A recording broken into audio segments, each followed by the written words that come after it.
Hello साथियों, नमस्कार। तो कैसे हैं आप सभी लोग। मैं एक बार फिर अपने इस प्यारे से परिवार में आप सभी लोगों का स्वागत करता हूं।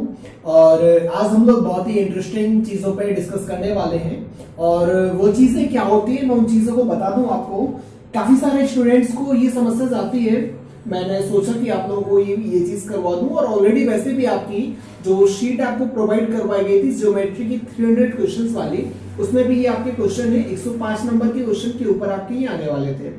तो मैंने सोचा कि उनको सॉल्व कराने से पहले आपको ये सारी चीजें करवा दूं। अब ये करवाने से पहले चीजें क्या है आपको लग रहा होगा। तो पहली चीज हो गई आपकी कौन सी, मध्यिका। इसी को क्या बोलते हैं, मीडियन। मध्यिका हो गई। काफी सारे स्टूडेंट्स को समस्या आती है कि भाई मध्यिका होती क्या है। अभी मध्यिका के साथ साथ आपकी जो होती है, देखिएगा जैसे आपका शीर्ष लंब हो गया, शीर्ष लंब के साथ साथ आपका क्या हो गया, लंबार्धक हो गया। और लंबार्धक के साथ आपका एक क्या हो गया, कोणार्धक हो गया। काफी सारे स्टूडेंट्स को इसमें समस्या जाती है कि भाई मध्यिका किसे कहते हैं। अगर मध्यिका इसे कहते हैं तो फिर आपका शीर्ष लंब किसे कहते हैं। अगर शीर्ष लंब इसे कहते हैं तो लंबार्धक किसे कहते हैं। लंबार्धक अगर इन सारी चीजों का पता चल जाए तो कोणार्धक में आपको समस्या जाने लगती है। लेकिन इस वीडियो को देखने के बाद आपको इन सभी चीजों में कोई भी समस्या नहीं जाने वाली है। तो हम क्रम बाई क्रम एक एक चीजों को बाकायदा डिस्कस करते चलेंगे। आपका पूरा डायग्राम बनाऊंगा, डायग्राम बना करके मैं आपको सॉल्व कराने की कोशिश करूंगा। तो मेरे साथ आप लोग बने रहेगा और बेहतरीन सा सेशन हम आपको एक एक चीजें प्रोवाइड करवाते जाएंगे। तो देखिएगा, सबसे पहले आपकी क्या देखेंगे, मध्यिका। आखिर मध्यिका किसे कहते हैं। तो मध्यिका की आपकी जो डेफिनेशन होती है, मध्यिका इसी को मीडियन बोलते हैं। तो मध्यिका की आपकी जो डेफिनेशन होती है, वो डेफिनेशन आपकी होती है कि आपका अगर त्रिभुज होगा कोई, तो त्रिभुज की किसी भुजा का मध्य बिंदु का आपका क्या होगा, कोई त्रिभुज दिया जाएगा। त्रिभुज की आपकी कोई आपकी भुजा होगी। जैसे देखिएगा, ये कोई आपका क्या एक त्रिभुज है। चलिए, ये क्या हो गया, आपका एक त्रिभुज हो गया। अब इस त्रिभुज को आप क्या करेंगे, नेमिंग करेंगे इसकी ए, बी और सी। ये तीन इसकी भुजाएं हो गई, ए बी, बी सी और ए सी। तब होता क्या है इसमें आपका, जैसे कोई एक त्रिभुज दिया गया तो त्रिभुज का किसी भुजा का मध्य बिंदु और उसके क्या विपरीत शीर्ष, इन दोनों को जो रेखा मिलाते हैं वही क्या कहलाती है, मध्यिका कहलाती है। जैसे देखिएगा, हम भुजा ले लें आपकी क्या, बीसी। तो बीसी का ये क्या होगा, मध्य बिंदु, और इसका अपोजिट शीर्ष क्या होगा आपका ए। तो ये क्या हो जाएगी, आपकी मध्यिका हो जाएगी। ओके, आपकी क्या हो जाएगी, इसे हम डी नाम दे देंगे आपका। तो एडी क्या हो जाएगी आपकी मध्यिका। सेम इसी तरीके से अगर हम देखना चाहें कि भाई सर मुझे तो आपका बीसी नहीं लेना साइड, तो भाई मत ले, तो क्या कर ले, तू एसी ले ले। अभी एसी लेगा तो एसी में क्या हो जाएगा आपका, भाई एसी का मध्य बिंदु चलो यहां पे ले लो। और अगर आपने एसी साइड लिए तो एसी का आपका जो अपोजिट साइड होगी, आपका अपोजिट शीर्ष होगा, सॉरी अपोजिट शीर्ष क्या हो जाएगा आपका, बी हो जाएगा। तो इन दोनों को क्या करेंगे, हम यहां से ज्वाइंट कर देंगे। ये आपका ई नाम हो जाएगा। मतलब आपकी ये क्या मध्यिका कौन सी कहलाएगी, आपकी बीई मध्यिका कहलाएगी। लेकिन वही अगर हम ए बी लेते तो इसके लिए मध्यिका कौन सी हो जाती, तो हम इसका मध्य बिंदु लेंगे, इसे मध्य बिंदु को एफ मान लेंगे। तो आपको क्या, सी एफ को हम क्या कर देंगे, आपका जोड़ देंगे, मिला देंगे। तो ये क्या हो जाएगी, आपकी मध्यिका हो जाएगी। अभी मध्यिका कौन कौन सी हुई, आपकी मध्यिका हुई एडी, और मध्यिका कौन सी हुई आपकी बीई, और आपकी मध्यिका कौन सी हुई आपकी सी एफ।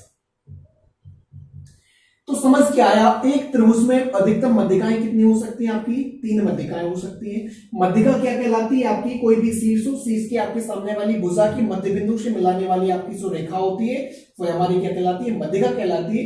लेकिन अभी साथ में एक चीज और आप यहां पे देखिएगा, मध्यिका एडी, बीई और सी एफ, यह आपके क्या है, तीनों एक दूसरे को प्रतिच्छेद कर रही है। अगर तीनों एक दूसरे को प्रतिच्छेद कर रही है तो कहीं ना कहीं यहां पे आपका एक प्रतिच्छेद बिंदु होगा। और ये जो प्रतिच्छेद बिंदु है इसे हम जी नाम से क्या करते हैं, आपका डिनोट करते हैं। अभी जी से डिनोट क्यों करते हैं, क्योंकि आपका जो ये केंद्र होता है, इस केंद्र को हम किस नाम से जानते हैं, इस केंद्र को हम नाम से जानते हैं आपका, या तो इसे क्या बोलते हैं हम केंद्रक, सेंट्रॉइड, या फिर इसी को हम बोलते हैं, दूसरा नाम होता है इसका क्या, गुरुत्व केंद्र। और गुरुत्व केंद्र को इंग्लिश में क्या बोलते हैं, ग्रेविटी सेंटर, जहां से आपका ग्रेविटी, जी फॉर ग्रेविटी, और इसी जी को आपका यहाँ पे ये डिनोट किया गया है। मतलब मध्यिकाओं का जो प्रतिच्छेद बिंदु होता है उसे हम किस नाम से जानते हैं, आपका ग्रेविटी सेंटर या गुरुत्व केंद्र, या उसी को हम किस नाम से जानते हैं, आपका केंद्रक के नाम से जानते हैं। तो ये चीज आपको क्लियर हो गई है, मध्यिका किसे कहते हैं, मध्यिका का प्रतिच्छेद बिंदु किसे कहते हैं, दो चीजें आपको समझ में आई होंगी। इसी के बाद चलिएगा हम दूसरी चीज पर बात करते हैं। दूसरी चीज आपकी कौन सी थी, शीर्षलंब।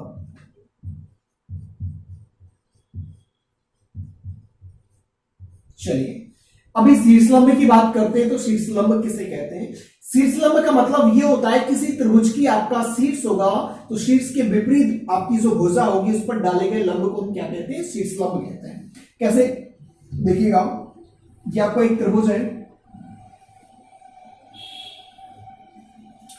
इस त्रिभुज को हम नाम दे देते हैं एबीसी, इसे नाम दे दीजिएगा एबीसी। अभी आपका अगर हम शीर्ष ए ले लेते हैं तो शीर्ष ए की आपकी विपरीत जो भुजा होगी वह क्या हो जाएगी, आपकी बीसी हो जाएगी। इसकी भुजा क्या हो जाएगी, आपकी बीसी हो जाएगी। तो इस शीर्ष से सामने वाली भुजा पर डाले गए लंब को क्या कहते हैं, हम शीर्ष लंब कहते हैं। क्योंकि हम शीर्ष से लंब डाल रहे हैं, मतलब यहां पे क्या बनेगा, 90 डिग्री बनेगा। इसी क्या हो जाएगा, आपका डी नाम दे दीजिएगा। ध्यान दीजिएगा यहां पे हम क्या करते थे, आपका शीर्ष से विपरीत भुजा के मध्य बिंदु को मिलाने वाली रेखा क्या कहलाती थी, मध्यिका। और यहां पे शीर्ष से विपरीत भुजा पर डाला गया लंब, लंब अर्थात यहां पे 90 डिग्री होना चाहिए, डी पर कितने का कोण बनना चाहिए, 90 डिग्री का बनना चाहिए। और यहां पे आपका क्या हो रहा था, डी पे आपका क्या होना चाहिए, मध्य बिंदु होना चाहिए। मतलब ये भुजा आपकी जो होगी बराबर भागों में टूटनी चाहिए। और यहां पे जरूरी नहीं है कि आपकी दो बराबर भागों में टूटे, बस आपका यहां पे जरूरी है, अनिवार्य होना क्या है, आपका 90 डिग्री का एंगल बनना चाहिए। अभी साथ में देखिएगा हम अगर इस वाली को ले लेते हैं, इस शीर्ष को, तो इस पर बनने वाला आपका जो कोण, आपकी जो भुजा डालेंगे आप यहां से, इस पर क्या डालेंगे, आप लंब डालेंगे, आपका ये क्या हो जाएगा, ई हो जाएगा। और अगर इस शीर्ष से विपरीत भुजा पर शीर्ष लंब अगर आप डालोगे तो ये क्या हो जाएगा, आपका एफ। मतलब आपको शीर्ष लंब समझ आया। शीर्ष लंब में किसे कहते हैं, शीर्ष से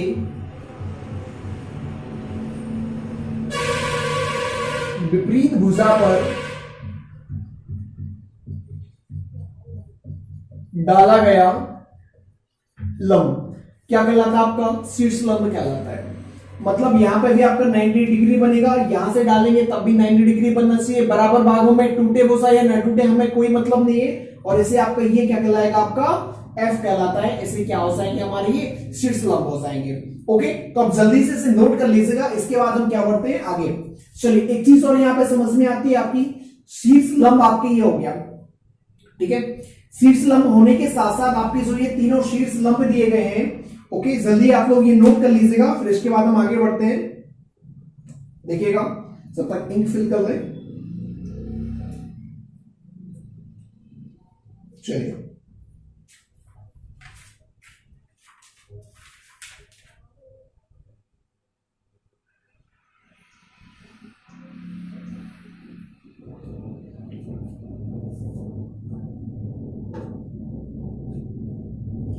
ओके, अभी यहां पे देखें, जब आपकी मध्यिकाएं थी, मध्यिकाएं एक दूसरे को प्रतिच्छेद कर रही थी, तो वह हमारा केंद्रक कौन कहलाता था, गुरुत्व केंद्र या केंद्रक कहलाता था।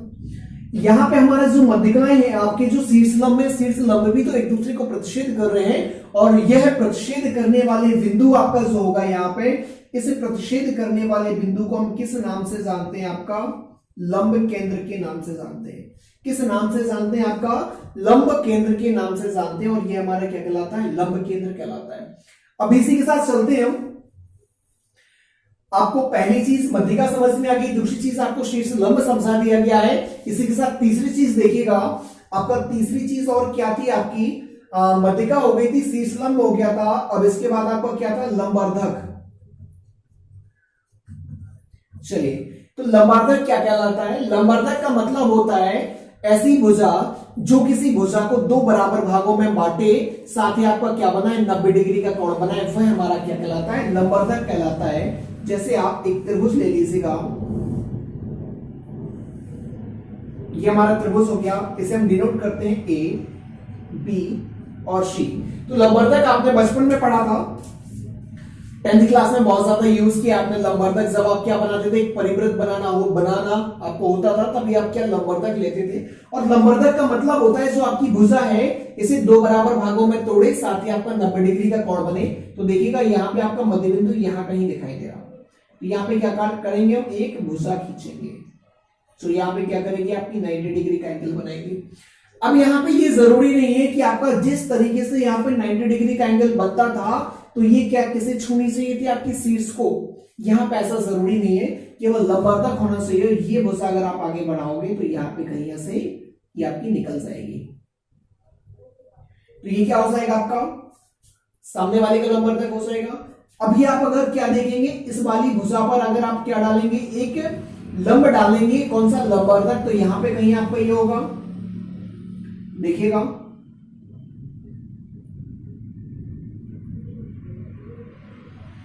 ये हो जाएगा। इस वाली भुजा पर अगर आप डालना चाहेंगे लंबवर्धक, तो आपका ये क्या, यहां से कहीं से डलेगा ऐसे। चलिए ये क्या हो जाएंगे, आपके लंबवर्धक हो जाएंगे। लंबवर्धक के साथ आपके जो ये लंबवर्धक आपको दिए गए हैं, तो ये भी आपके क्या, जिस बिंदु पर एक दूसरे को प्रतिच्छेद कहते हैं, इसे हम किस नाम से जानते हैं, आपका परिकेंद्र के नाम से जानते हैं। और ये हमारे क्या कहलाता है, परिकेंद्र कहलाता है।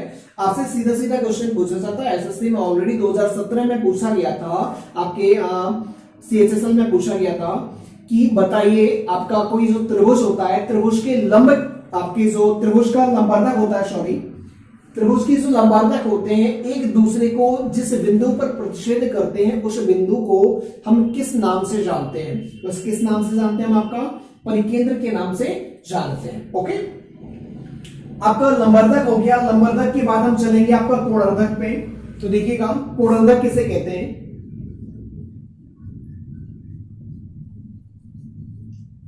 कोणर्धक आप अच्छे से परिचित होंगे इस शब्द से। कोणर्धक को हम इंग्लिश में बोलते हैं एंगल बाइसेक्टर।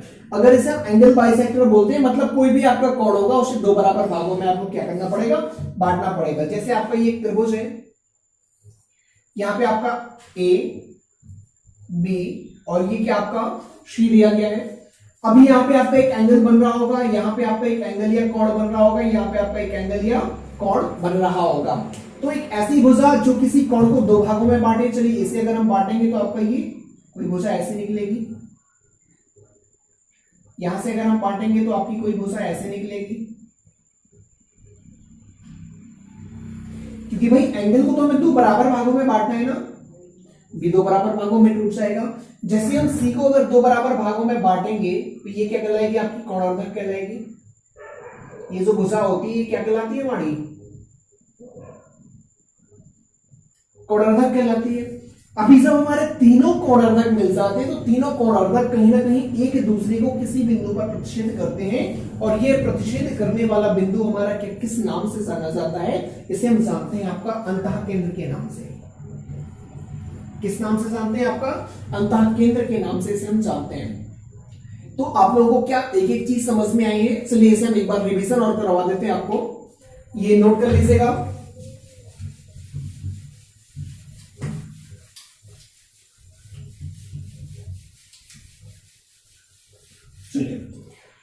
आपको जैसे बताया था मध्यिका,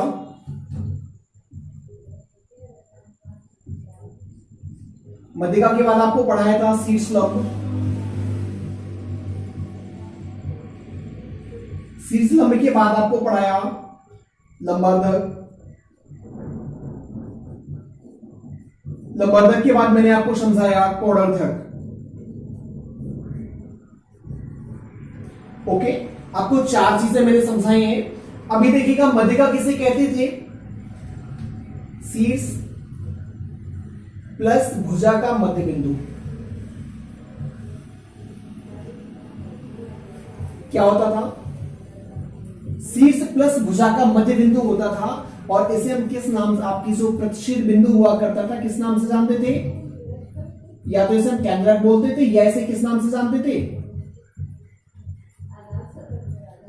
गुरुत्व केंद्र के नाम से हम इसे क्या करते थे, जानते थे। शीर्ष लंब में किसकी बात हुआ करती थी? तो शीर्ष लंब में आपका क्या होता था, 90 डिग्री होता था प्लस शीर्ष हुआ करता था। दो चीजें। अभी शीर्ष आपके जो हुआ करते थे, शीर्ष लंब का प्रतिच्छेद बिंदु क्या हुआ करता था, इसे जानते थे हम क्या, लंब केंद्र के नाम से। किसके नाम से जानते थे? लंब केंद्र के नाम से हम इसे जानते थे। ठीक है भाई, समझ आ रहा है ना? इसके बाद देखिए लंबार्धक। तो लंबार्धक में क्या होता था आपका, केवल 90 डिग्री। लंबार्धक में 90 डिग्री प्लस मध्य बिंदु। मतलब मध्य बिंदु कोई भुजा होगी आपकी, भुजा में आपको मध्य बिंदु देखना है, साथ में उसमें क्या करना है, आपको एक भुजा ऐसी खींचनी है जहां पे आपका 90 डिग्री का कोण बनेगा और इसका प्रतिच्छेद बिंदु क्या कहलाता है, आपका परिकेंद्र कहलाता है। फिर कोणार्धक अगर आपका आए तो कोणार्धक में आपको क्या देखना था, केवल कोणार्धक, मतलब कोण को दो बराबर भागों में बांटना था। कोण दो बराबर भागों में, ओके। और आपका जो दो बराबर भागों में तोड़ता था कोणार्धक, इसे हम किस नाम से जानते थे भाई, अंतः केंद्र का जो प्रतिच्छेद बिंदु होता है इसे किस नाम से जानते हैं, आपका अंतः केंद्र के नाम से जानते हैं। तो आप लोगों को क्या समझ आया? अगर समझ नहीं आया तो कमेंट सेक्शन में जाकर के मुझे जरूर बताएं। अगर वीडियो अच्छा लगा है तो वीडियो को लाइक करिए, कमेंट करिए तथा बहुत सारे अपने फ्रेंडों के साथ क्या करिए, इस वीडियो को शेयर करिए। थोड़ा सपोर्ट करते जाइए, सपोर्ट दिखाते हैं आप लोग तो लगता है कि वाकई में हम लोग जो मेहनत करते हैं वो सफल है क्या। अगर आप लोग लाइक वगैरह नहीं करते हैं, आप लोग को लगने लगता है अरे यार कुछ ना कुछ कमी रह गई है, तो अगर अच्छा लगता है तब आप बताइएगा, अच्छा नहीं भी लगता है तो जो कमियां रहती हैं आप मुझे जरूर बताइएगा। आज के लिए इतना ही, बाकी का अगले वीडियो में। जय हिंद, जय भारत।